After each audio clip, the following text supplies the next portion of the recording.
White House has launched a TikTok account this weekend. Uncertainty about the app's future as another deadline approaches for its parent company, ByteDance, to sell to a U.S. buyer or be banned in the U.S. Joining us now is digital business executive Seth Schachner here with more. Seth, good to see you. I think a lot of people were not expecting the White House to come up with a TikTok account, given the fact that right now we're in the middle of this potential ban.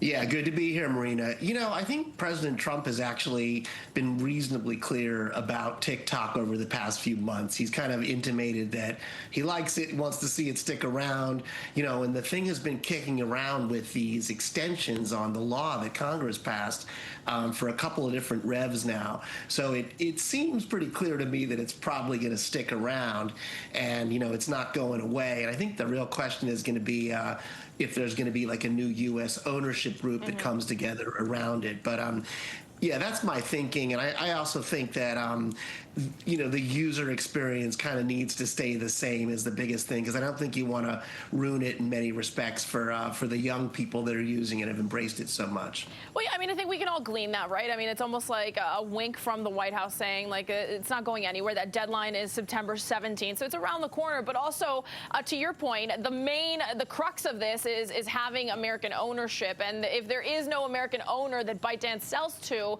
then what does the White House do? Because then they're going to renege on what they've said they would do. Yeah, they're in a bit of a quandary, you know, and it's not, in my view, an easy thing to transition, you know, a giant complex social network, basically. That I know it comes out of China and there's very legitimate security risks around it, but it is a product and there's a lot of technical expertise, you know, around it. And, you know, if a U.S. buyer were to come in, kind of put yourself in those shoes, it's going to be complicated to run, and you're probably going to need the other side to help you recreate that algorithm and run it. And you probably don't want them to hate you if you're the one that's buying it, basically. So I think the thing has been hung up, you know, in bilateral rivalries and perhaps in trade negotiations. So it's kind of a complicated situation, actually, in terms of transitioning it. But I do think it'll stick around, whether it transitions or not. Yeah, we may see another extension, which at this point is not anything earth-shattering. Seth, thanks for coming on. Great to be here.